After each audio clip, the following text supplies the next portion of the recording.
දවස් 3ක් මම අනිවාර්යයෙන්ම මේ අර මම ආහාරකට ගිහින් එන්න ගියා මේ සිද්ධියත් එක්ක. එතකොටත් මම හරියට ආහාර ගත්තේ නැහැ.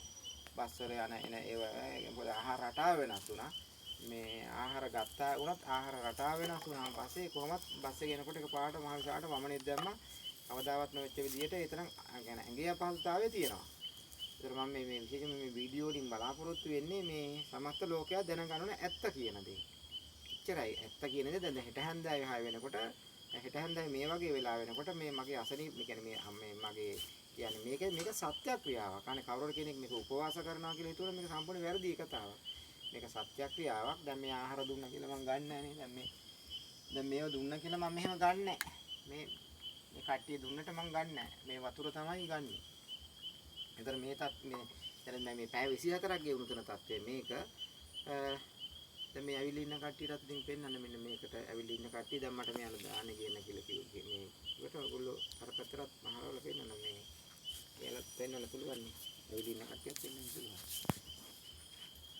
මේ වෙලාවේ මේ ස්ථානට සම්බන්ධ වෙලා ඉන්න කට්ටිය ඔය මේ වෙලාවේ මේ ස්ථානට සම්බන්ධ වෙලා ඉන්න කට්ටිය තිරිසනා මාර්නිකේතනෙහි අත වශයෙන්ම මේ අය හැමදාමත් මේ ස්ථානයට ඩම්පින් දෙමින් සිව්පස්සේ සලකමින් ඉන්න පිරිස තමයි අදත් මේ ඇවිල්ලා ඉන්නේ මට දාණය ගන්න කියලා කොච්චර කිව්වත් මම විසින් ගැලිලක් සිද්ධ වෙනද ඒ කට්ටිය හරි කම්පාවටපත් වෙලා මේ ඉන්නේ. ඉතින් මේක මම කියන්නේ සමස්ත ලෝකයාම මේ දැනගන්න ඕනනේ. ලෝකයාම දැනගන්න ඕන. මොකද සම්බුද්ධ ශාසනය වෙනුවෙන් මම මෙහෙම ක්‍රියාත්මක වෙද්දී සම්බුද්ධ ශාසනයට මේ මොකක් හරි වැරද්දක් කරන කවුරු හරි කෙනෙකුට ඒක නතර වෙන්න නම් මේ දේවල් මිනිස්සු හරහා මේ එයාට අඩුතර නීතියෙන් බලපෑම් කරන්න බැරි නම් සමාජ බලපෑමක් එන්න ඕන. දැන් පොලිසිය පැමිණිල්ලක් දැම්ම වුණාට එයාලා තියෙන නීති ක්‍රියාත්මක කරන තාම එහෙම වෙන්නේ නැහැ. සමාජ බලපෑමක් වෙන්න ඕන. එහෙමනම් ඒක නිසා මේක සමාජ මාධ්‍යයට හෝ ජනමාධ්‍යයට ඇත්ත වශයෙන්ම යොමු වෙන්න ඕන.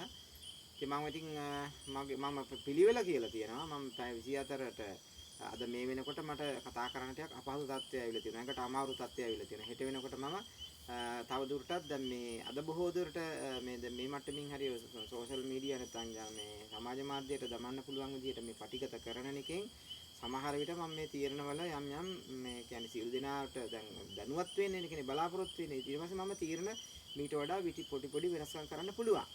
එහෙනම් අනිත් අය දැනගන්න ඕන මේ සමස්ත ලෝකයාට මේක දැනුවත් කරන තත්ත්වය තුළ මම මේ ක්‍රමානුකූලව ශාසනය ගොඩනගෙන මේකෙන් ඕන. එහෙනම් ශාසනය ගොඩනගෙන දේවල් සිද්ධ වෙනකොට මම මේ තීරණ ටික ලිහිල් කරන්න පුළුවන්.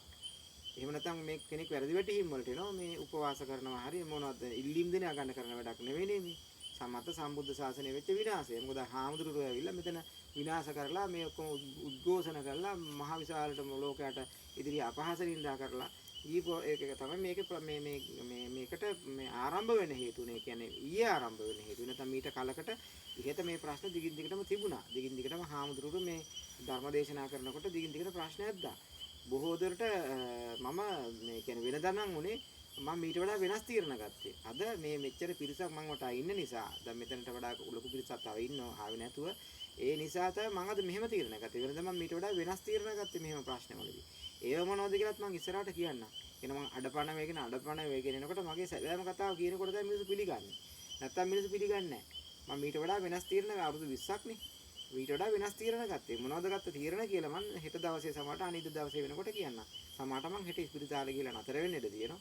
හෙට හෝ අනිද්දා හෝ එතකොට ජනමාධ්‍යෙම හිටින්නේ නැත්තම් ඉස්පිරිතාලේට ඇවිල්ලා කවුරු හරි සෝෂල් මීඩියා එකට ওই විදිහට දමන්න කියන එක තමයි මට කියන්න තියෙන්නේ.